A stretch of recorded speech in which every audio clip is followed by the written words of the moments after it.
Para Harold y para mí pues es como un honor muy grande tenerles aquí a Pedro Mejía, que es nuestro gran como maestro.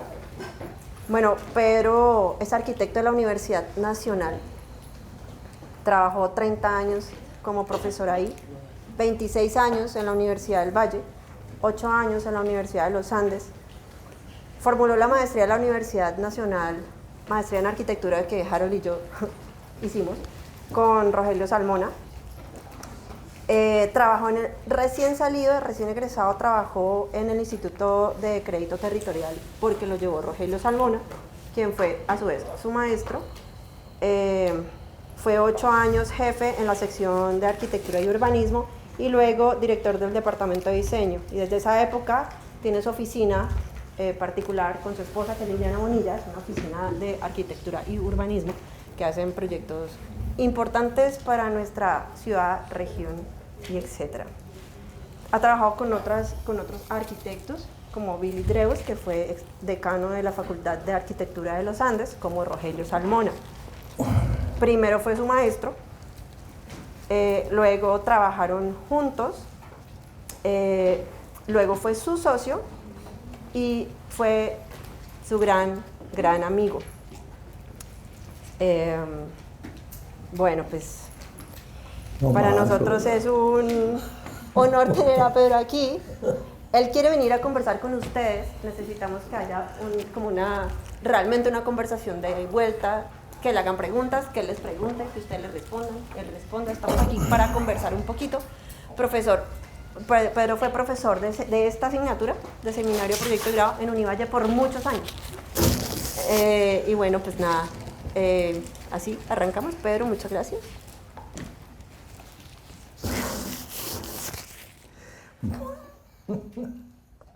Bueno, debo advertir que yo soy un pésimo conferencista.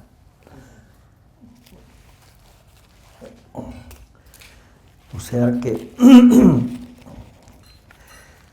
a ver, releyendo mis papeles, yo hace 5 años me jubilé de profesor, me jubiló en la Universidad Nacional,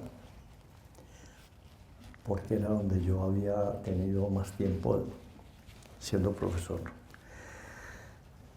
Pero en los últimos años estuve siempre de profesor de proyecto de grado, tanto en la Nacional como en los Andes y en la del Valle, y revolcando por aquí en mis papeles de alguna época. Por ejemplo, aquí hay un programa para el proyecto de grado de diciembre de 2010, o sea, hace 15 años. Yo decía en esa época lo siguiente, decía, el proyecto de grado tiene por objeto no solo demostrar que se ha aprendido, sino también que se puede seguir aprendiendo. Para esto se propone una reflexión crítica sobre todo aquello que constituye la experiencia y el conocimiento previamente adquirido. En un proyecto de grado, realmente a mí me interesaba más la segunda parte que la primera. Es decir, no tanto que me mostraran que han aprendido, sino que ustedes se demostraran a sí mismos que ya en su vida profesional no solo se dedicarían a hacer, sino también continuaría un proceso de aprendizaje. El diseño arquitectónico, a pesar de que no todo el mundo se dedica a esa actividad, es una actividad que se hace tal vez automáticamente. Es decir, uno llega a adquirir un automatismo que muchas veces uno no está pensando exactamente o reflexionando, sino desarrollando algo. Sin embargo, eso que constituye un problema serio puede convertirse también en una fuente importante de conocimiento. Si entendemos que el proyecto no solo tiene por objeto resolver un problema, sino que es a través de la elaboración del proyecto como nosotros no solo construimos edificios, sino que nos podemos construir a sí mismos. Construir a sí mismos. Construir y reconstruir permanentemente. Para esto que digo yo que para mí era lo más importante, supone la consideración fundamental de algo a lo cual no somos muy afectos los arquitectos, y es a la teoría. Teoría. Yo, en medio de mi cátedra como profesor de taller, tuve algunos años de profesor de teoría, y esa práctica de profesor de teoría la asumí un poco accidentalmente. Estando yo en la Universidad de los Andes, un amigo, Alberto Saldarriaga, me dijo: hombre, ¿por qué nos da una clase de teoría? Y pues yo no sé de eso. Y usted sí sabe de eso. Tenemos una clase de teoría. Por esa época empezaba a aparecer algo muy conflictivo en la arquitectura, que era el movimiento posmoderno. Y entonces me pasó algo, una experiencia complicada, y es que invitaron a mi señora a dar unas conferencias en Bogotá, junto con Silvia Arango, y habían otros arquitectos de la Nacional. Y después repitieron esas conferencias en Medellín. Y a mí me invitaron como dama de compañía. Y me dijeron: pues usted, ¿por qué no da una conferencia? Y yo pues dije: bueno, yo la doy. Entonces yo di esa conferencia, y cuando terminé la conferencia,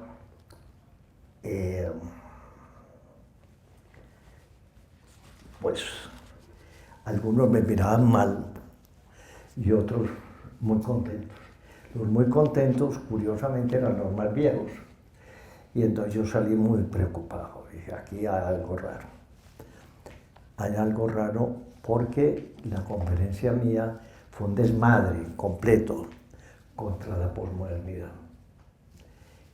Entonces, con esta experiencia un poco harta, me puse a pensar con el ofrecimiento de la cátedra en los Andes. Entonces dije: no, yo voy a hacer un curso de teoría y me voy a dedicar a aprender qué es lo que es esta gente de la posmodernidad plantea.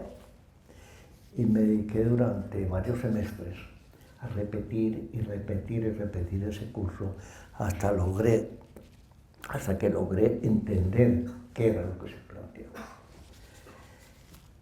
Esto para mí fue un aporte importante en mi formación profesional, porque eso me permitió a mí, digamos, avanzar en mi conocimiento de la arquitectura.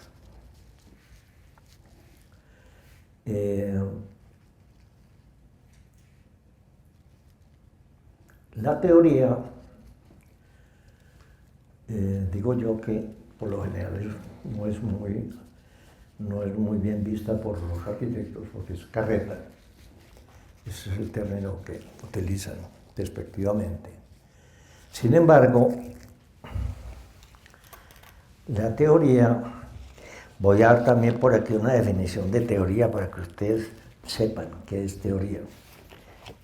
Decía yo por aquí en uno de estos apuntes, quién sabe dónde yo tomé esto, decía: una teoría no es el conocimiento que permite el conocimiento, es decir, no es un conocimiento general que permite el conocimiento.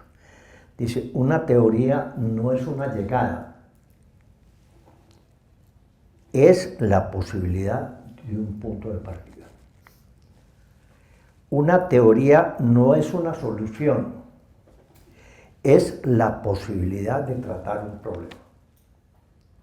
Óigame bien, una teoría en ese sentido no es un dogma, sino que es lo que nos da la posibilidad de tratar un problema, cualquier problema. Una teoría,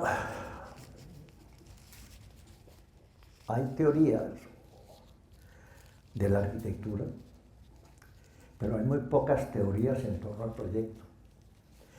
Algún arquitecto célebre del siglo pasado dice que se atrevió a escribir sobre una posible teoría de la proyección, llamaba él. Ese arquitecto fue Aldo Rossi, era un arquitecto posmoderno por ahí en los años 70.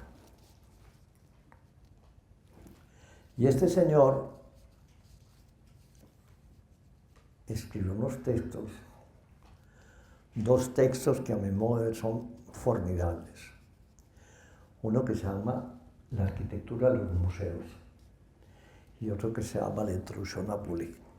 Esos dos textos, el primero se refiere a lo que él considera que es una teoría del proyecto.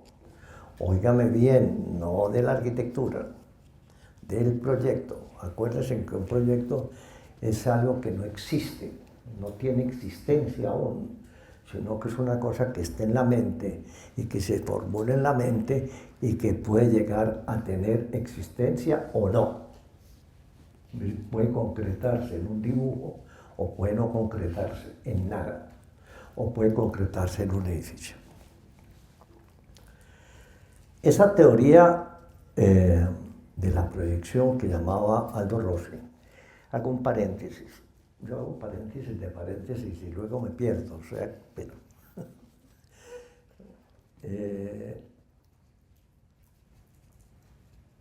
la posmodernidad fue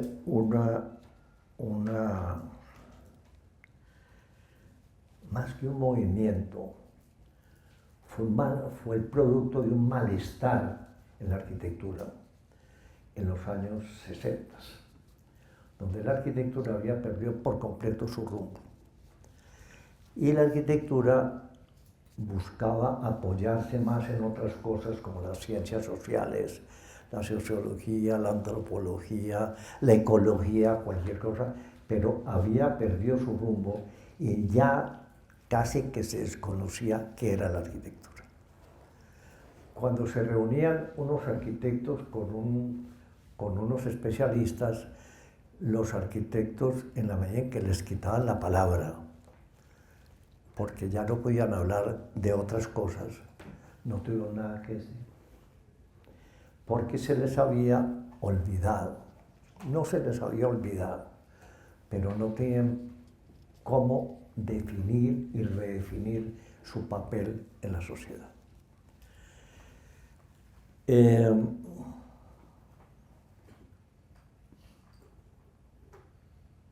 Cierro paréntesis. ¿A dónde iba yo? La arquitectura en los museos. La arquitectura de los museos. Estos arquitectos se dedicaron a hacer una revisión crítica de la arquitectura y concibieron la arquitectura como un hecho autónomo y aislado, y lo aislaron de todo para poder redefinir la arquitectura. Es decir, nada de sociología, ni nada de que el hombre soluciona problemas y que la arquitectura soluciona problemas, eso no es cierto. La arquitectura no sirve para solucionar problemas. La arquitectura es un producto cultural y que tiene una importancia capital en la sociedad, pero la arquitectura no resuelve problemas. O sea que eso de empezar por la problemática que me contaba Sacha, eso yo lo discuto bastante. Después veremos si alguien pregunta por qué. Yo podré explicarlo. Pero lo que mi cuento iba a que estos arquitectos se dedicaron a profundizar dentro de la teoría, dentro de la arquitectura, y escribieron 3 libros son fundamentales. El libro de Robert Venturi, Contradicción y complejidad de la arquitectura. El libro de Aldo Rossi, que se llamó La arquitectura de la ciudad. Y muchos escritos de otro gran constructor de la posmodernidad, que fue Peter Eisenman. Peter Eisenman, un arquitecto neoyorquino, muy brillante, muy inteligente. Estos personajes le dieron vida a un lapso de tiempo, no muy largo, en que duró esa crítica tremenda y demoledora que hicieron no solo de esas posiciones que hablaba yo ahora, sino al movimiento moderno, al modernismo. Y la crítica al modernismo no se hizo desde afuera del modernismo, con el fin de negar el modernismo, sino con el fin de que el modernismo avanzara. Por eso se le llamó posmoderno. Es decir, era moderna, pero no reproducía los cánones del modernismo. Corbusier, Gropius y toda esta gente quedaron a un lado, y esa reflexión crítica se orientó hacia, por una parte, la ciudad como arquitectura, no como urbanismo, la ciudad como arquitectura. Y por otra parte, al proyecto arquitectónico mismo. Arquitectura y ciudad se volvieron como una pareja inseparable en todos los arquitectos. De allí apareció un amor desesperado por el espacio público que yo nunca he podido entender, porque se habla y se habla del espacio público y los profesores mandamos a los estudiantes a los centros urbanos a salvar la ciudad, porque se ha deteriorado, porque es un horror, porque bueno, tantas cosas. Y esa pareja de arquitectura y ciudad es una cosa que está presente en estos tres personajes. Y estos tres personajes no solo fueron ellos, sino que estuvieron acompañados de críticos muy importantes, como James, del lado de Venturi, muy aliado de Venturi, Manfredo Tafuri, muy aliado de Rossi de la Escuela de Venecia, y Peter Eisenman, que había tenido como profesor un arquitecto inglés en los Estados Unidos, que se llamaba Colin Rowe, y que había escrito un libro muy famoso que se llama Collage City. Es decir, este era un grupo realmente importante. Y Peter Eisenman dirigía en Nueva York un grupo que se llamaba como el Taller Urbano, una cosa así. Y reunió allá a todos estos arquitectos. Allá estuvieron Rossi, estuvo Tafuri, estuvo toda la gente que en ese momento, desde distintas perspectivas, desde distintos ángulos, miraba el problema de la arquitectura. Este fue, por ejemplo, para mí, que había sido criado dentro del modernismo, fue un golpe terrible, terrible. Yo no sabía, yo pensaba que lo más grande que había sucedido en la historia de la arquitectura había sido el modernismo y el gótico. Yo pensaba que eran los dos únicos momentos donde se habían creado realmente nuevas cosas. O sea que el golpe fue brutal, brutal. Después, por eso era necesario un poco poner distancia y reflexionar en torno a lo que esta gente quería para poderlos entender.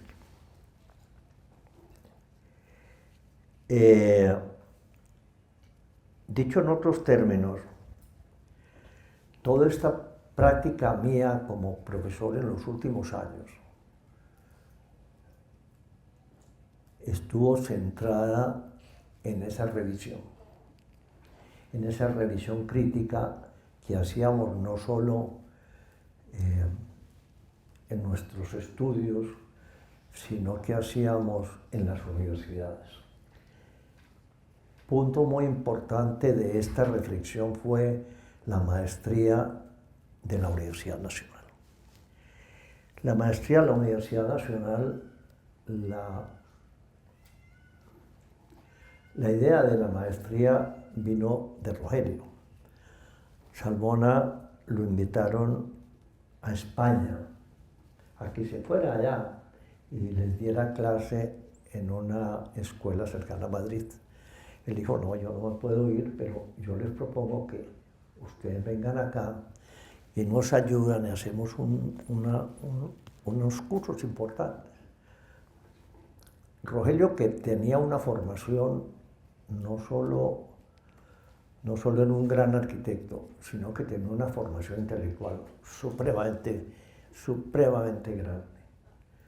Rogelio había no solo trabajado con Corbusier, sino que Rogelio estuvo durante todo el tiempo que estuvo en París trabajando al lado del gran historiador que era Pierre Van Castel, y que era un enemigo acérrimo de lo que hacía Corbusier. Rogelio fue criado, digámoslo así, en ese medio conflictivo entre Corbusier y Van Castel.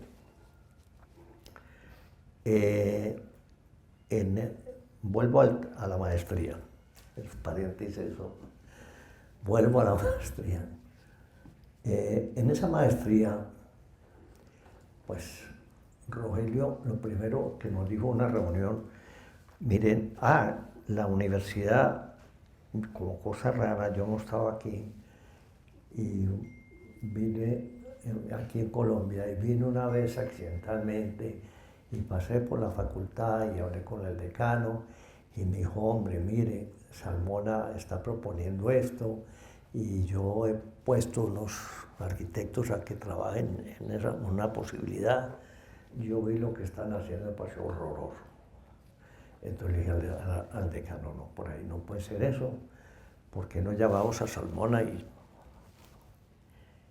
y lo concretamos a ver? De esa conversación nació una reunión que hicimos en la oficina de Rogelio. Alberto Saldarriaga, que no sé si usted lo conoce, es un arquitecto bogotano muy conocido. Y de eso lo primero que dijo Rogelio es, miren, yo creo que es importante hacer una maestría, pero ojo, que eso no se vuelva un taller adicional de la facultad, sino que sea otra cosa completamente distinta.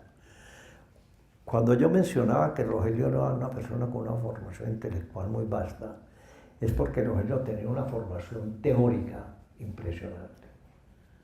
Y Rogelio fue un gran arquitecto no porque fuera un buen dibujante, sino porque tenía una cabeza construida y reconstruida por personajes supremamente importantes como fueron Corbusier y Pierre Van Castel.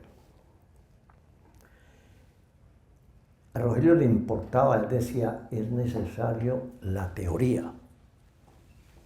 No hagamos proyectos en esa maestría, es necesario la teoría. Eso, que yo les diga que Rogelio esté diciendo eso, posiblemente algunos no me lo crean, pero así fue.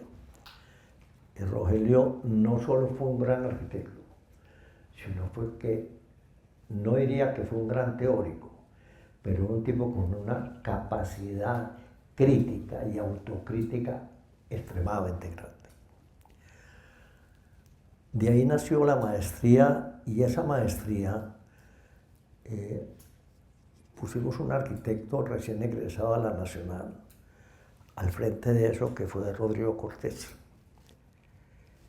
Y esa maestría empezó a producir unos frutos importantes en la medida en que allí asumimos ese papel de revisión crítica de lo que era la herencia moderna, del modernismo, no moderna, del modernismo. Y en paralelo Rogelio da una serie de conferencias en que él no estaba muy interesado en la discusión de nosotros, pero él estaba muy interesado en tratar de transmitir qué era lo que él hacía en la arquitectura. Y las conferencias de Rogelio fueron magistrales, magistrales. Eso quedó grabado. Sacha y otro arquitecto hicieron ¿cómo se llama eso? Transcripción. La transcripción de esos videos y sacaron un par de mamotretos que eran todas las conferencias de Rogelio, y eso todavía está por publicarse. Es decir, reducir eso a unos términos posibles de traducirlos en un texto. Decía que en la maestría la nacional jugó un papel muy importante, y para mí fue como un campo de entrenamiento. Entonces allá desarrollamos todos esos textos que habíamos leído solos, y se formó un grupo de arquitectos que nos empezamos a enseñar unos a otros. Y el legado de esa maestría, yo por mi lado, lo capitalicé en los cursos de taller de la Universidad del Valle.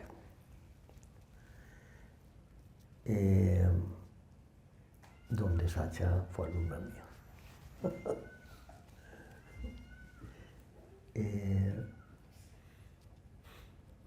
Ya en esos cursos de taller, pues la reflexión no era no solo teórica, sino en el proyecto, es decir, la manera que juntáramos en el taller lo que era el proyecto y la teoría. Por eso es por lo que yo afirmaba en ese pequeño párrafo, que es la introducción al programa de proyecto de grado, la necesidad de que no solo de que estos proyectos sirvieran como una demostración, sino que sirvieran también para demostrar que se puede seguir aprendiendo. Y eso es tarea de los profesores. Y si el estudiante tiene a su cargo la tarea de hacer el proyecto, los profesores tenemos a su cargo realmente poner en duda y en crisis, si se quiere, ese conocimiento previamente adquirido. Y cuando digo poner en crisis no es por nada, sino porque en las facultades se han ido acuñando una serie de verdades por los profesores de taller, nosotros. Se han ido acumulando una serie de verdades que no resisten mayor análisis y que cuando se ponen sobre la mesa hay mucho desierto, pero mucho de ilusión.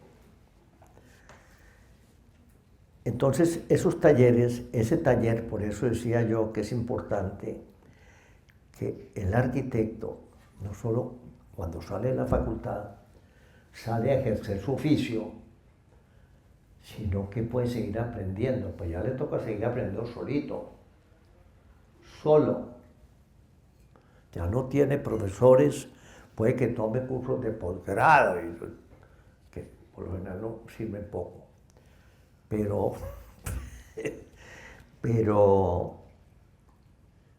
realmente la forma de seguir aprendiendo es a través de la práctica reiterada del oficio de la arquitectura.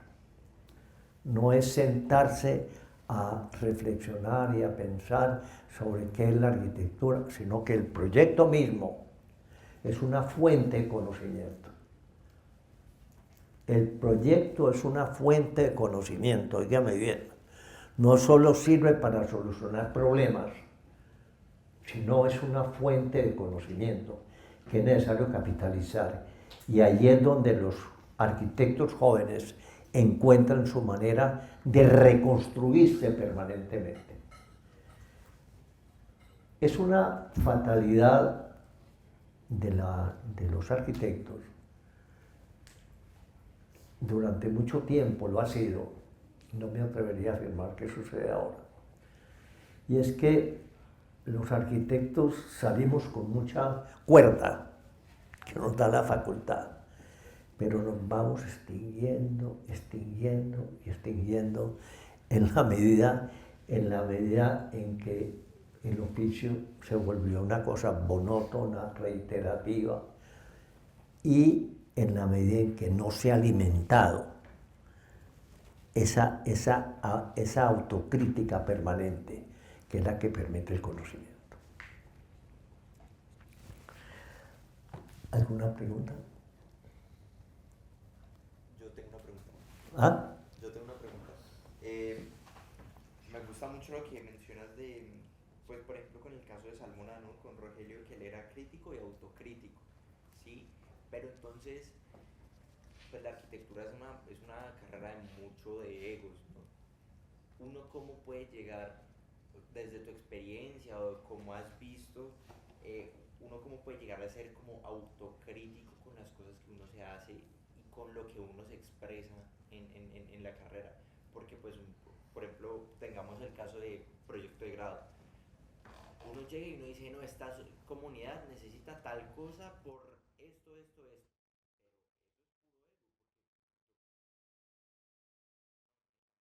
Un momento, que no entendí, repítelo el ego.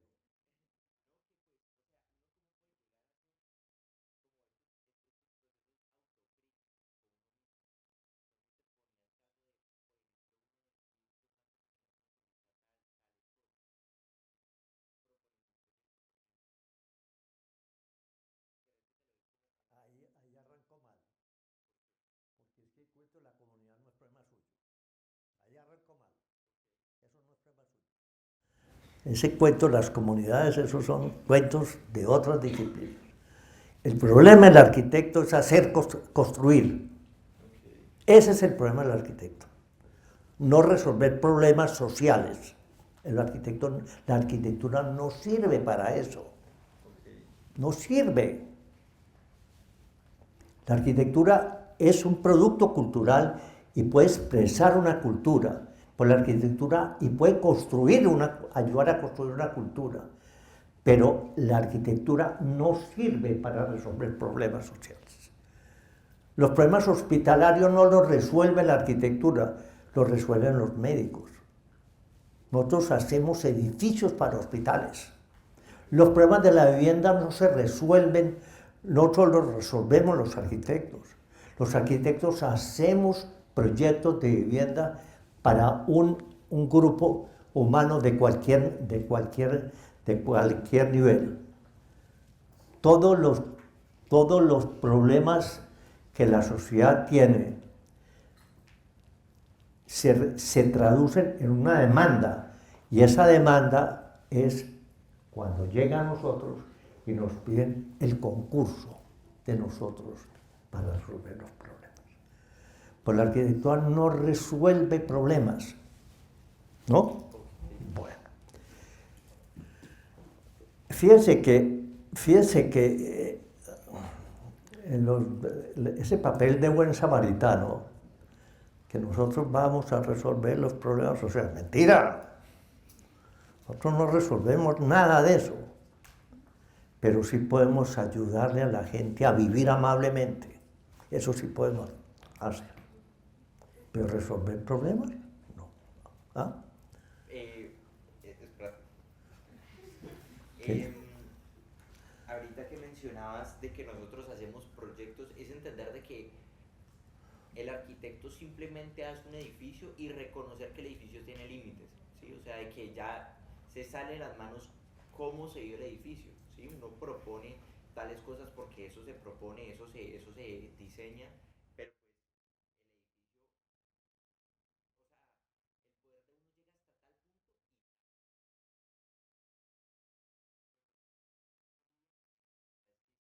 ¿Cómo lidia qué? Moralmente. no, ¿Cómo duerme usted tranquilo? ¿Ah? no sé, o sea, es que me genera como ese choque que pues en la academia, lo que vos decís, nos dan mucha cuerda, todo eso, pero pues igualmente uno como que intenta hacer algo. Pues sí, edificios. Y uno lo hace con lo que tiene, Okay. ¿no? Y en cada momento trabaja con lo que tiene. ¿Y con lo que tiene dónde? En la cabeza. Porque la arquitectura se hace con la cabeza, no con las manos. Okay. ¿No? No es un problema de habilidad de dibujante, ni en los computadores ni con la mano. La arquitectura se hace con la cabeza.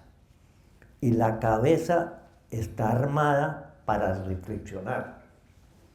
Y la cabeza utiliza las manos para sacar el papel de las manos y el papel del dibujo es un medio para sacar de la cabeza una serie de ideas y que se pongan de una manera que se puedan ir construyendo cosas.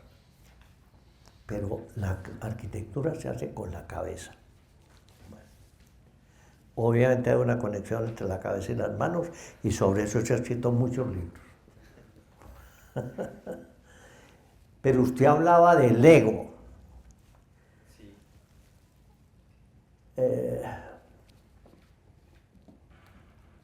Yo creo que todas las disciplinas tienen egos, ¿no? Y el ego no deja de ser una manera de cubrir la ignorancia.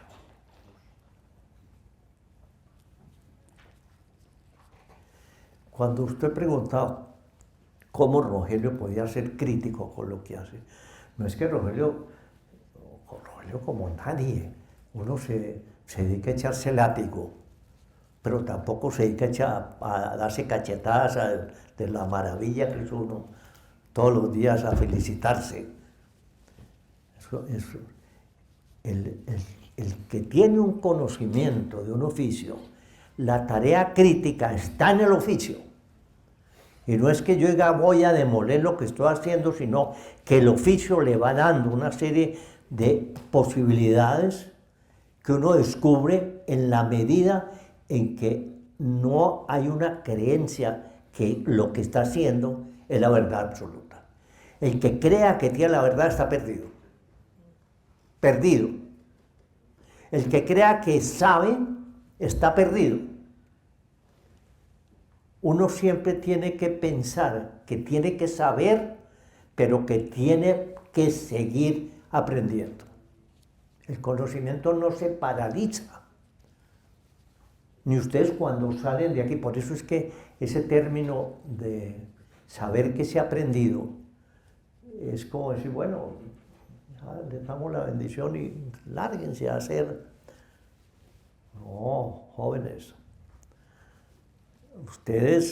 Ustedes tienen una vida más larga que los 5 años que llevan aquí en la facultad. Y en esa vida más larga ustedes se pueden construir o destruir.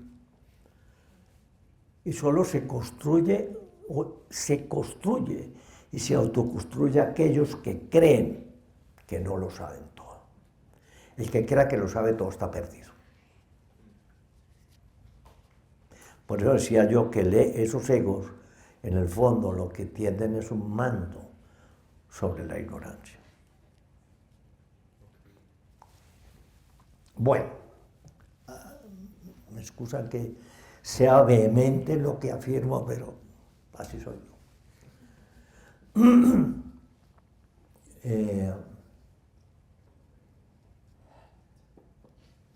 Me perdí. Otra pregunta, a ver si nos... Dime.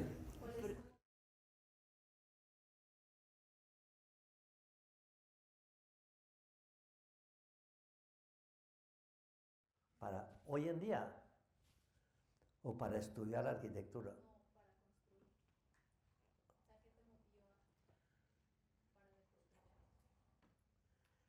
La arquitectura tiene una característica sobre otras disciplinas, y es que la arquitectura no solo es una técnica, no solo puede llegar a ser una ciencia, sino que es un arte. Arte. Y el arte es producto de la emoción, no de la razón. Es la razón primando sobre es la emoción primando sobre la razón. En uno de esos textos que yo mencionaba, el de Boulez, que es la introducción a Boulez escrita por Aldo Rossi, Boulez afirmaba: la arquitectura es un arte, y como todo arte tiene una manera de construirse. Entonces se preguntaba a él, ¿la técnica es importante para el arquitecto y para hacer un proyecto? Y Boulez decía, más o menos. Pero la arquitectura no es, la construcción en la arquitectura no es eso. La construcción en la elaboración del proyecto es la composición. La composición es la construcción. Componer, porque las cosas se componen entre la cabeza y el dibujo. Composición. Y un filósofo, que es Gilles Deleuze, decía: componer, composición, composición, composición. Repetía 3 veces. Eso es el arte. Composición. No sé si eso está respondiendo a lo que dice. La arquitectura es un arte. Es que yo me emociono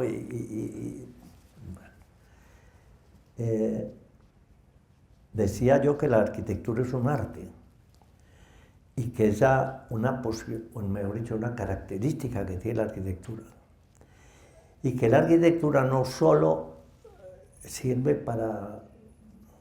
le sirve a uno para ganarse la vida, sino que es una cosa que en la medida en que se haga, la emoción está en la arquitectura. La emoción. Por eso es por lo que la primera propuesta que me hizo Sacha para hablar aquí era de la metáfora. Porque la metáfora, dicen algunos, que es la que produce, la que libera la emoción en la arquitectura. La metáfora. Pero allá podremos llegar, pero podemos no llegar. Esto tiene tantos vericuetos que uno se pierde en ese laberinto. Entonces, realmente, aquel que le guste la arquitectura, más que le guste la arquitectura, que ame la arquitectura, es una relación no solo racional, sino pasional. Pasional. Aquel que vea la arquitectura como técnica hará el trabajo de un ingeniero cuando hace un proyecto, pero no hace más. El que quiera hacer arquitectura, que no es lo mismo que hacer edificios, esos son dos cosas distintas. Edificio y arquitectura no son sinónimos.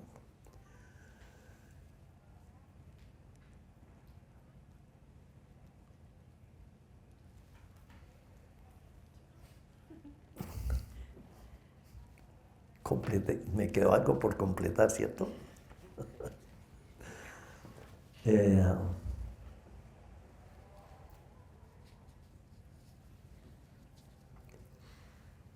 No sé, francamente que no sabría responderte, niña, Antonio. no sabría responderte muy exactamente. Pero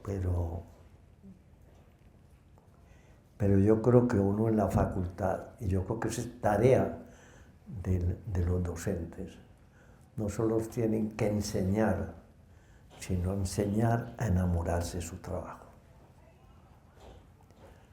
Hacer un trabajo que no le cause una emoción no vale la pena, para mí.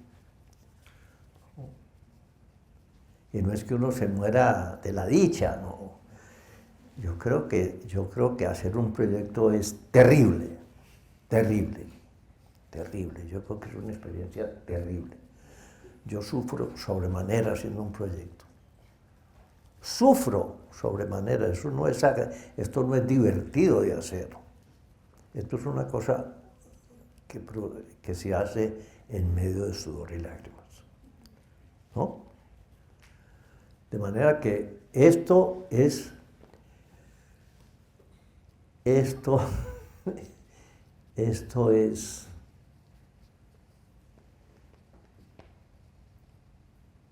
la arquitectura.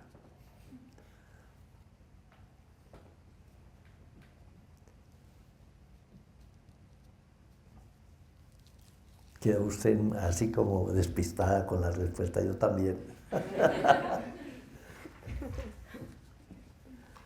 Bueno, mire, yo siempre invito a mis alumnos, no es que ustedes sean mis alumnos, pero a que no me crean todo lo que yo digo, ¿no?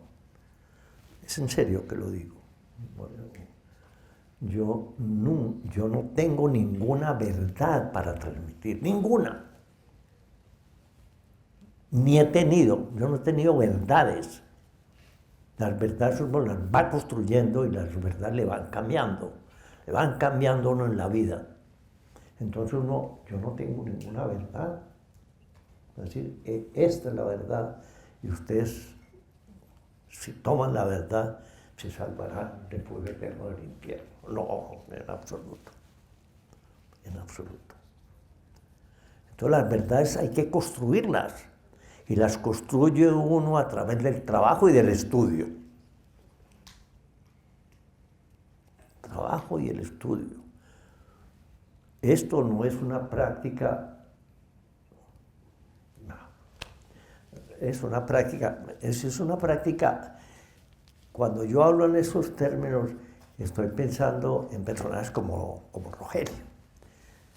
Pero no se le olvide que hacer un edificio lo hace un maestro de obras que no ha pasado por la Facultad de Arquitectura y muchas veces no ha terminado el bachillerato y sabe cómo hacer un edificio.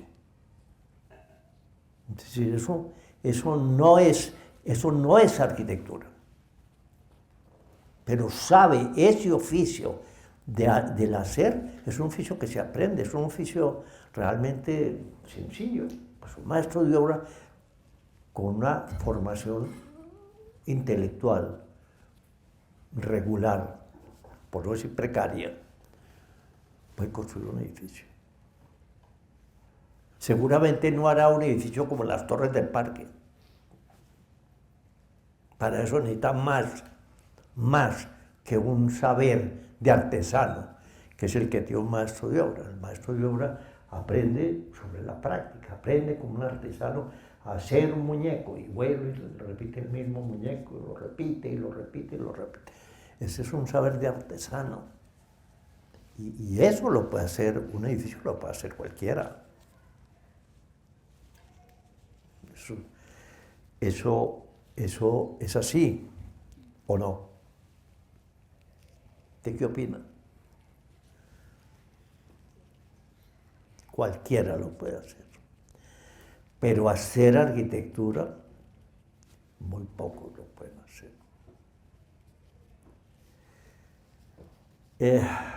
Quizá exagere yo el valor de la arquitectura y el papel que la arquitectura puede tener en la cultura y el papel que la arquitectura puede tener en la formación personal de cada uno de nosotros. Quizá exageré yo eso en la medida en que mi oficio, mi doble oficio, porque yo tengo un doble oficio, o he tenido durante toda mi vida profesional un doble oficio, que es hacer cosas y enseñar a hacer cosas, que son dos cosas muy distintas. Enseñar a hacer y hacer es muy diferente oficio. Son dos cosas muy distintas. No todo el que sabe hacer, sabe enseñar a hacer. Entonces, ese doble oficio que yo he tenido, quizás me ha llevado a penetrar o a intentar mirar hacia otros lados, hacia otros campos, en busca de auxilio. Pero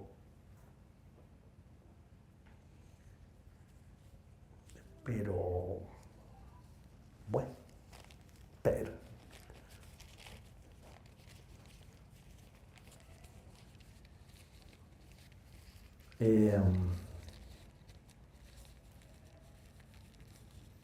ustedes que se ríen tanto adentro, ustedes los, a ver, cuéntenos aquí de qué se ríen.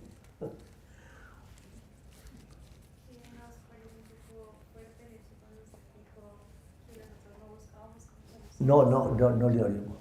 Que nosotros, no sé, como extraño el pensar que nosotros habíamos engañado de que queríamos buscar soluciones, ¿no? Como que uno siempre dice, quiero crear, no sé, un hospital por suplir esta necesidad. Pero cuando tú dijiste que al final no somos nosotros quienes la suplen, como que nos quedamos que nosotros no teníamos ninguna orientación de qué era lo que estábamos haciendo, qué concepto teníamos. A ver, es que no oigo muy bien. Pero si alcancé a oír bien, tú dices que se quedan como sin piso en la medida en que oyen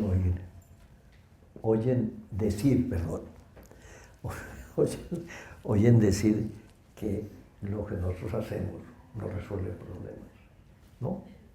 Más que no resolver directamente, sino que uno piensa que ya con el proceso, entonces ese algo ya fue, sino que somos como un pasito en ese proceso para solucionar. Pero siempre cuando pues, la mayoría intentamos diseñar ese algo, pensamos que con eso ya fue gran paso en el proceso y nosotros lo estamos solucionando directamente, sin que alguien más lo vaya a hacer, en el caso del hospital, por ejemplo.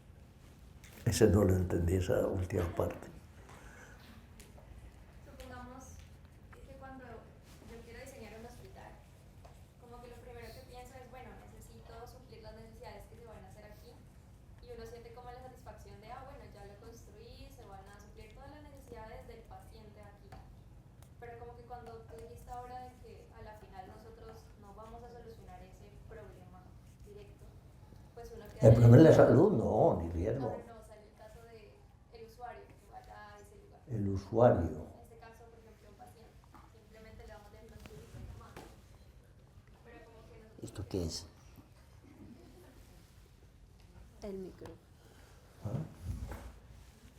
Del micro.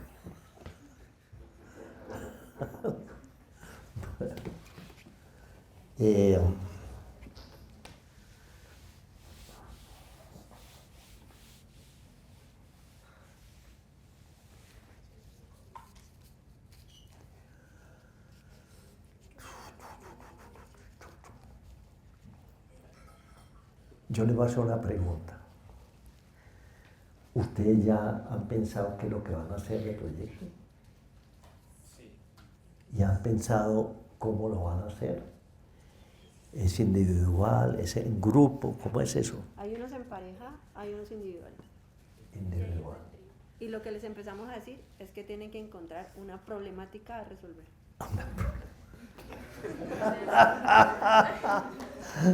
Ay, Sacha.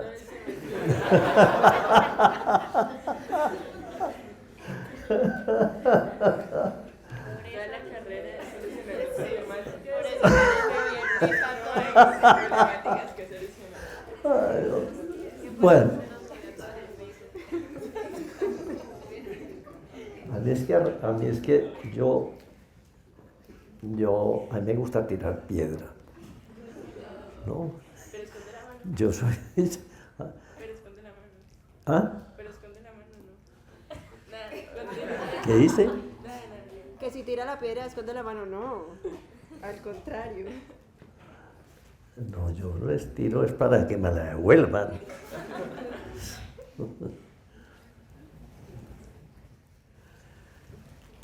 Mire, muchas cosas que yo he dicho quizás son en forma de puya. Sí, claro, me fascina puyar. Me fascina que la gente reaccione a lo que se dice, porque si no, porque solo cuando hay reacción hay posibilidad de diálogo. Entonces,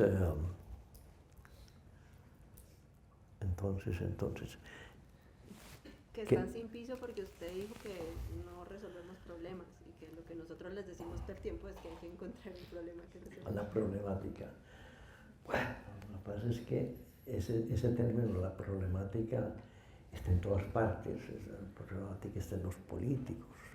La problemática está en todas partes. Todo el mundo habla de la problemática.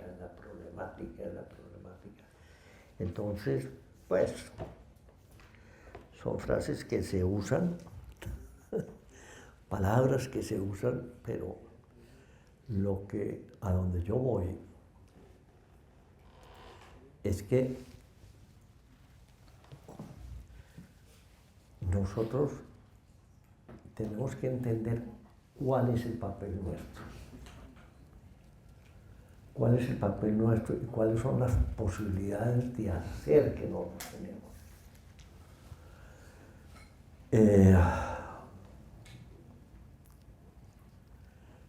Y eso fue una de las cosas que atacó la posmodernidad, que fue el moralismo del modernismo. Porque el modernismo efectivamente hablaba de la solución de problemas. Y eso lo denominaban los posmodernos moralistas. Es un moral, es un moralismo.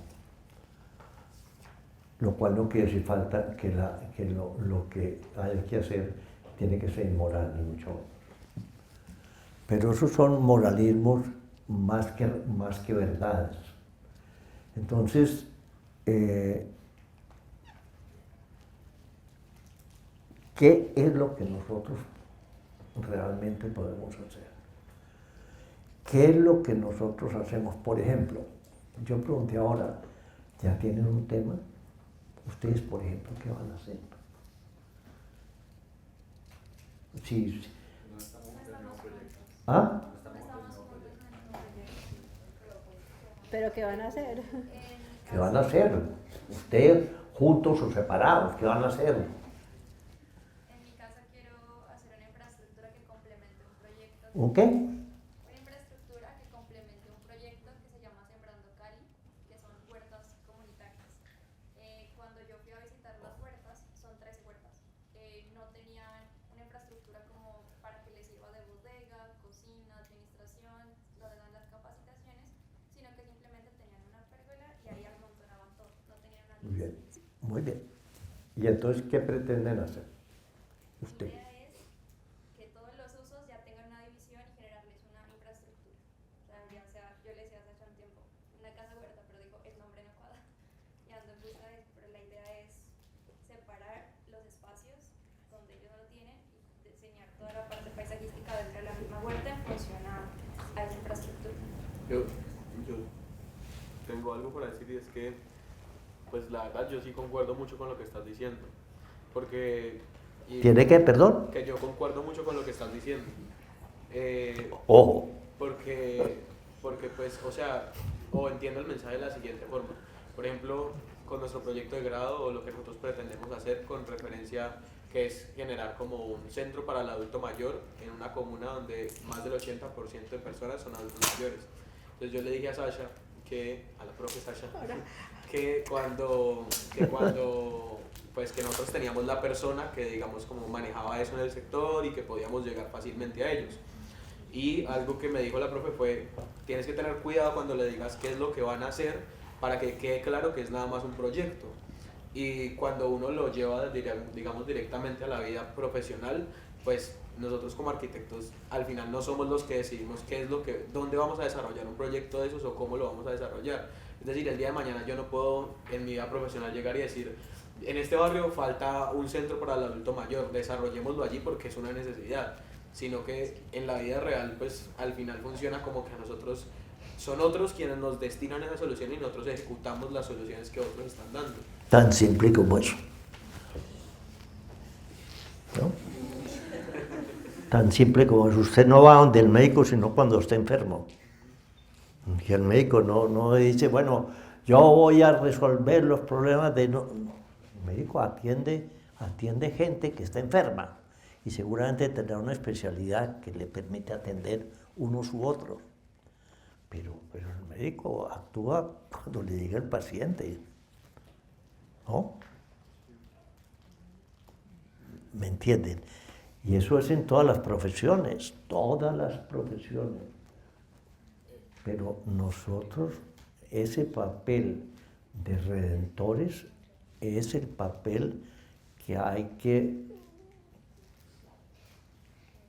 poner en discusión, digámoslo así. ¿No? Pero, si ustedes quieren plantear esa discusión, hagámoslo. Pero pongamos eso sobre la mesa y discutámoslo. pues yo creo que también, de pronto, un poco tomando también lo que viene de parte de la universidad, que es lo que siempre nos han dicho, pues como interesarnos como por conocer las necesidades reales y llevarlas al proyecto. Yo creo que incluso el mismo Salmona lo hace en Torres del Parque con el tema del espacio público. O sea, cómo convertir un proyecto que en cierta forma pretende vender vivienda o pues dar vivienda de interés social, que creo que así es como nace el proyecto, si no estoy equivocado, y transforma la concepción de lo que tiene que ser privado y al final le aporta algo también a la ciudad. Si no, el proyecto no terminaría por ser así igual de valioso. Entonces, pues yo creo que en la medida de las capacidades, pues es entender que los proyectos más allá de, o sea, de nosotros generar soluciones para una problemática en específico, es ver cómo con lo que nos están pidiendo podemos dejarle algo mejor en la construcción de ciudad. Pues, y creo que eso es lo que nos intenta aportar la universidad siempre. Y creo que en Cali en especial nos hablan más de espacio público, pues porque es una ciudad que realmente tiene un déficit grande de espacio público en el sentido de espacio público adecuado para su uso. Al menos por lo menos, pues digamos, por ejemplo, la situación que pasa en el oeste de la ciudad. ¿La qué? La situación que pasa en el oeste de la ciudad. El oeste de la ciudad puede que tenga un montón de edificios que en la venta son supremamente exitosos, pero vos cuando estás en el oeste de la ciudad realmente no encontrás espacios realmente adecuados para que las personas o incluso los niños de esas zonas, digamos que tengan una vida social. Y al final toda esa gente termina teniendo su vida social en los clubes de alta sociedad, en los centros comerciales, y eso pues al final no termina por ser público del todo. ¿Y? Pues que digamos en cierta forma siento que lo que nos están diciendo en la universidad no es el hecho, o yo lo interpreto así, no es el hecho de que nosotros podamos tener soluciones para todo, o no vayamos por la calle diciendo aquí algún día voy a construir un centro de salud porque es que aquí no hay centro de salud, sino más bien que con los encargos que nosotros recibamos o digamos con las solicitudes que tengamos podamos buscar la forma de aportarle algo mejor a la ciudad sin dejar de cumplir nuestro rol. Sí, bueno.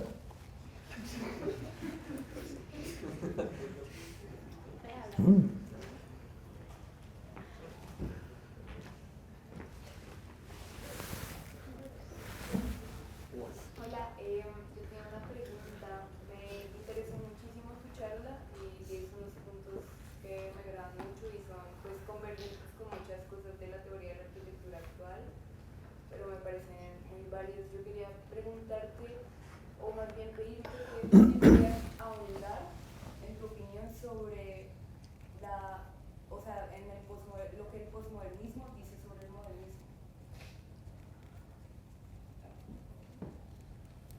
¿Ahondar en qué, perdón?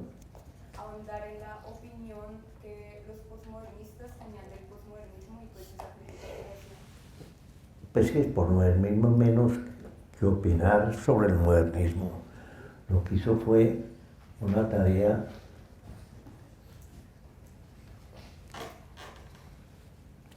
mejor dicho. No es que por modernismo apareció otros redentores, sino que la modernidad llegó un momento en que sus propuestas se fueron agotando. Se fueron agotando porque muchas de ellas se volvieron imposibles.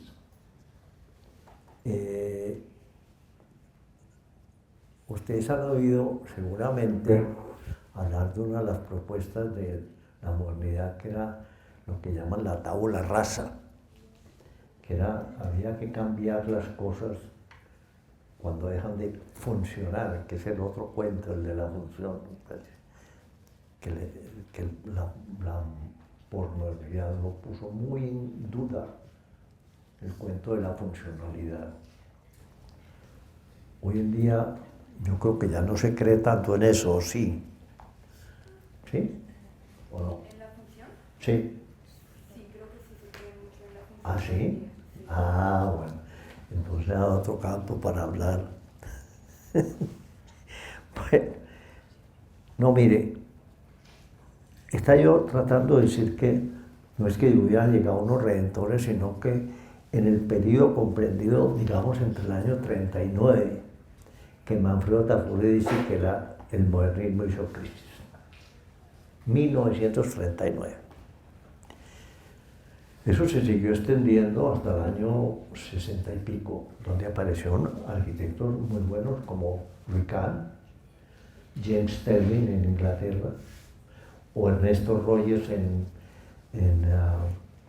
Italia, y muchos, ¿no? Pero esos eran como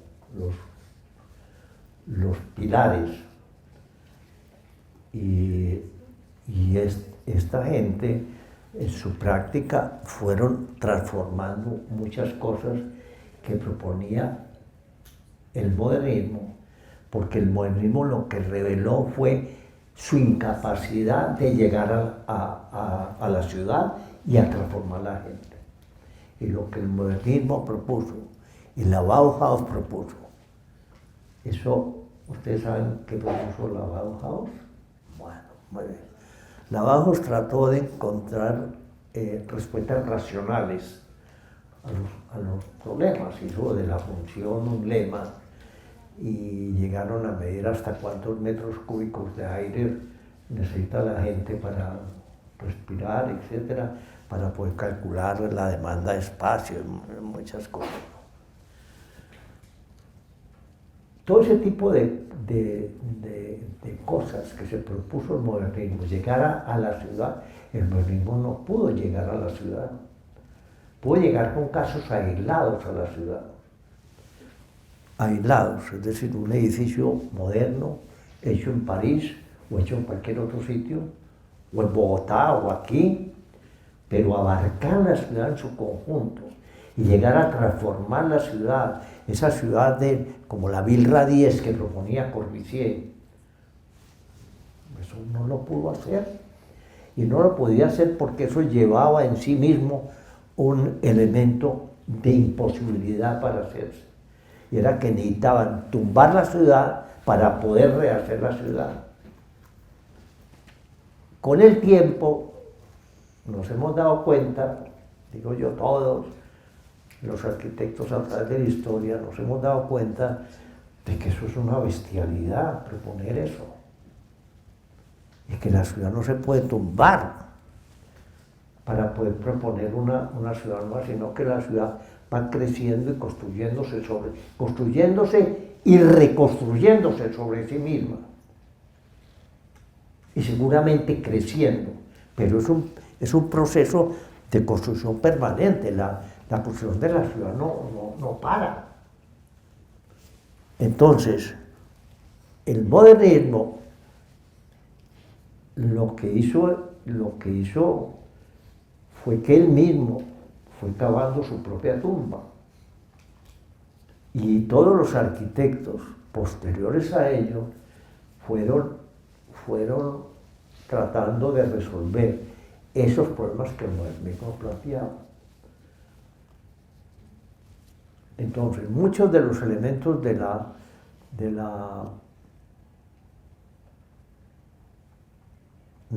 posmodernidad, por ejemplo, la ciudad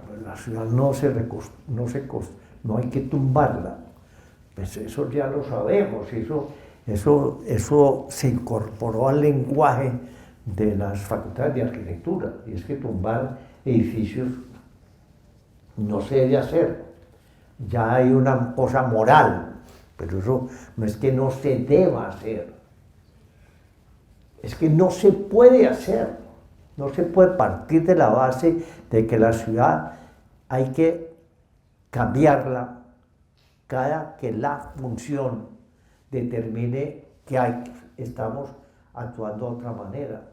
Si es que por eso es que el mismo término de función se puso en duda, porque lo que pensaban los modernos era un sueño, era que eso es como un árbol, es decir, si sembramos este fruto,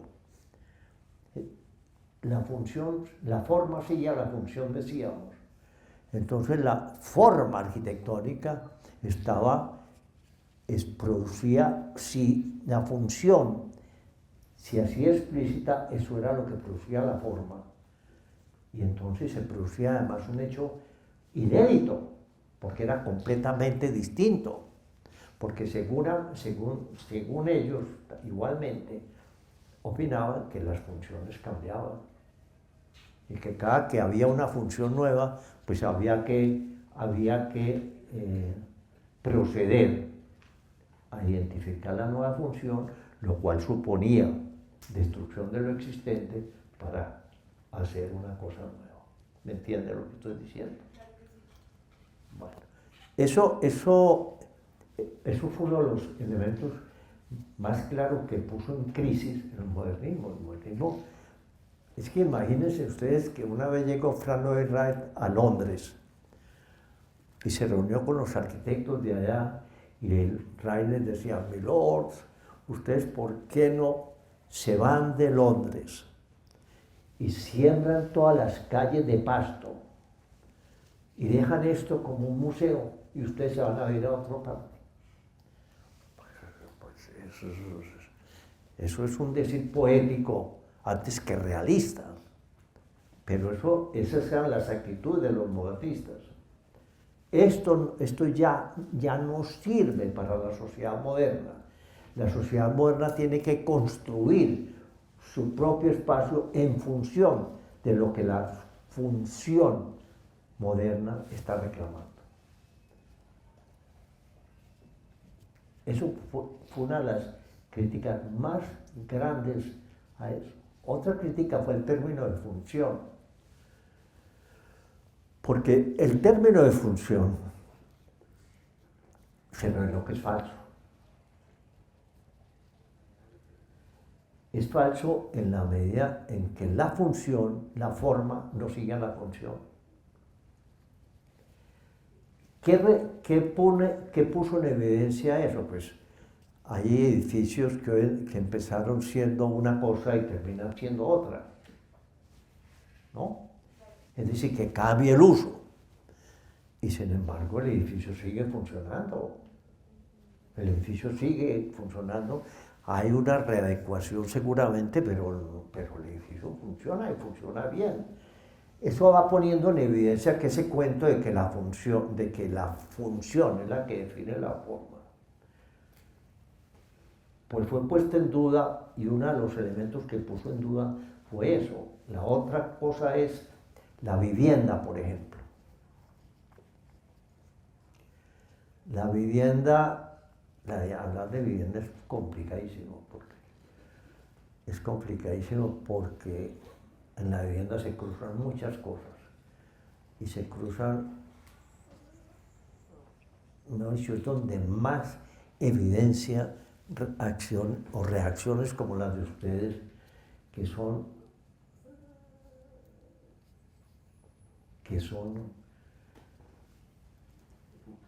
como que salen muy de adentro, en la medida en que uno dice, hombre, pero la gente, mire cómo vive mal, hay que hacerle una vivienda que sea de acuerdo a la función. ¿Cuál es la función? Pues la función es que la gente tiene que, cuando yo entré a trabajar al Instituto de Crédito, que se trabaja con una escasez de recursos muy grande, decían que la vivienda, en el instituto no, pero era como los paradigmas, debía tener 21 metros cuadrados por habitante. ¿No?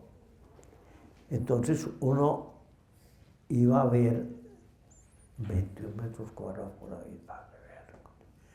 Entonces una familia de 4, pues en esa época las familias eran numerosas, el promedio nacional era 5.6, o es muy bajo, no llega a 3. 5.6, entonces una vivienda pues debía tener más de 100 metros, ¿no? Entonces viene la otra cosa y es que uno dice, bueno, muy bien, una vivienda debe tener 100 metros cuadrados, porque de acuerdo con esos estándares que eran producto de esa mentalidad de la Bauhaus, esos estándares decían eso, pero resulta que es que la vivienda está hecha para comprar y vender, es un negocio. Entonces la vivienda valía una cantidad de plata que la gente no podía pagar, ¿no? Entonces vea el enredo. Entonces uno empezaba a ver otros estándares. Uno dice, bueno, ¿y cuántos metros cuadrados vive la gente? Entonces decían que en la Unión Soviética habían bajado los metros metros cuadrados por habitante a 8 y a 12 y a 8.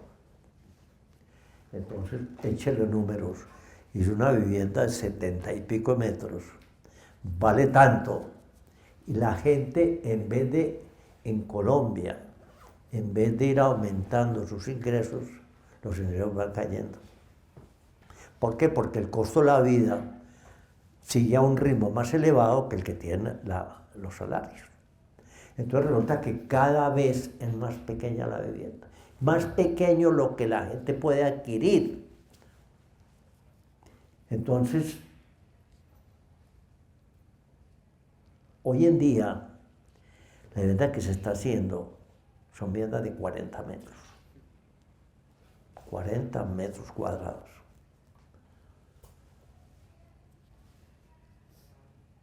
Y esa vivienda tiene que tener un subsidio del Estado. Y el Estado subsidia no es buena gente, el Estado no es buena gente.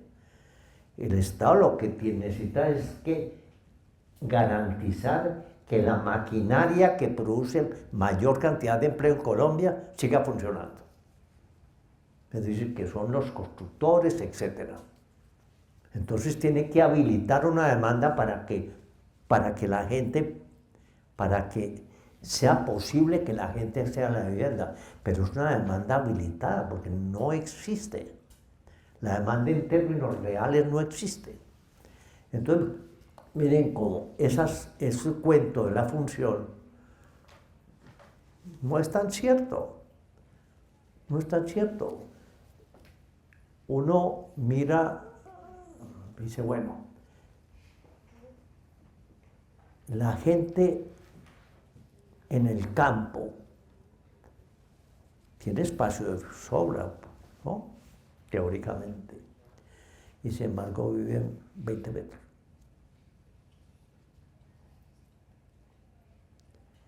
Hay un libro que escrito por un sociólogo hace muchos años que se llamaba Los hijos de Sánchez, que era un sociólogo mexicano. Y él mostraba cómo la demanda de espacio era más cultural que otra cosa. Y la cultura está afectada por los ingresos, por la forma como la gente vive. Entonces, los mismos términos y los mismos paradigmas del movimiento moderno se iban cayendo como piezas de dominó, iban cayendo. La ciudad que proponían, el término fundamental para construir, que era la función, se vino abajo, se desplomó. Entonces, esa revisión que se hizo por parte de la formalidad no fue una revisión de la noche a la mañana, ni fue una revisión de otro, sino que había unas nuevas necesidades de la sociedad que iba poniendo los hechos sobre la mesa y los arquitectos teníamos que trabajar dentro de esas limitaciones. Yo estuve viviendo en Inglaterra, en Londres, una época, y una vez me invitó a comer. Me invitó a mí y a mi señora a comer. Una niña muy fifí de Bogotá, que había sido alumna mía en los Andes. Y entonces esta niña estaba casada con un chileno y vivían en un barrio que al frente de ellos vivía uno de los príncipes herederos del trono de Inglaterra. Y entonces, pues, bueno, y esta niña nos invitó a comer con cierto timidez y cierto recato. Y entonces nosotros llegamos allá y llegamos a un cuartico. Y pues nos sentamos, ¿no? Y llegó el momento de comer, muévanse un poquito y sacaron debajo de la cama una tabla y la pusieron delante de la mesa, ¿no? Y así era todo, en un cuarto, un espacio, donde vivían y hacían de todo. En ese caso, pues lo que estaban pagando era vivir en un determinado sitio de la ciudad. Y por eso vivían en esa estrechez. Pero lo que les estoy diciendo, en Nueva York, por ejemplo, los precios son exorbitantes. Y la gente se acomoda a eso. Y nosotros tenemos que trabajar dentro de esa angustia, y es que nosotros tenemos que tratar de dar lo mejor con menos recursos. Y eso nos ha hecho mirar, a mí personalmente, y a mucha gente, pues yo no soy una excepción, la inventiva que tienen los pobres para resolver sus problemas. Es increíble la capacidad, si uno mira unas viviendas de los pobres, la capacidad que tienen es una cosa impresionante, hasta tal punto que eso se vuelve una fuente de conocimiento.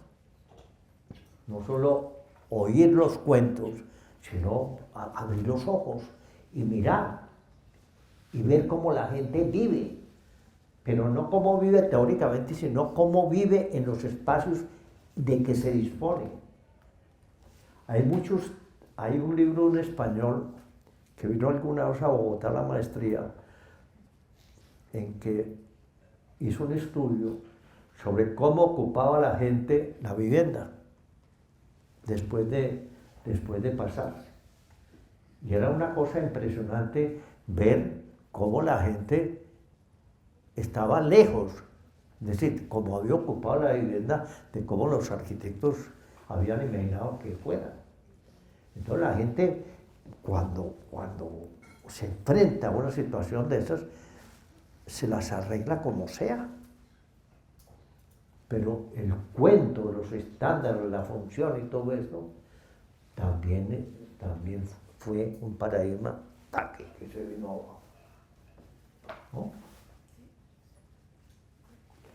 Vea otra cosa, para seguir para seguir hablando.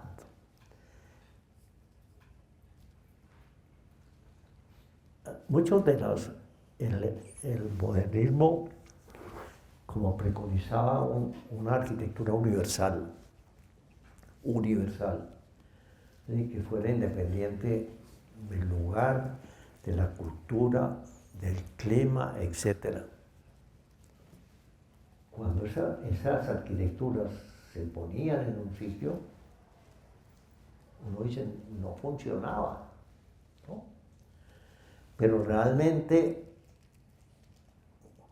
mi cuento iba a que, en oposición a eso, se desarrolló una creencia, y es que todavía más perversa, y es decir, ya no que la arquitectura nace de la función, sino que nace del sitio,